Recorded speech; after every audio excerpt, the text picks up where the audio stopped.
日は北海道キャンピングフェアにご来場いただきまして誠にありがとうございます。はい、では、バーベキューセミナーということで、やりたいと思います。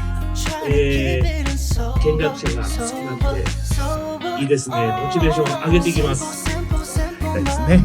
で、こんな感じになってます。で、今牛肉だとかがですね、すんごい高いんで、バーベキューの練習はもう鶏が一番おすすめですね。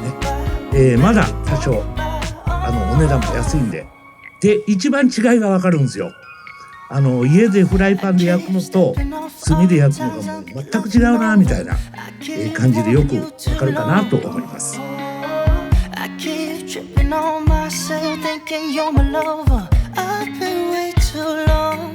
Honestly,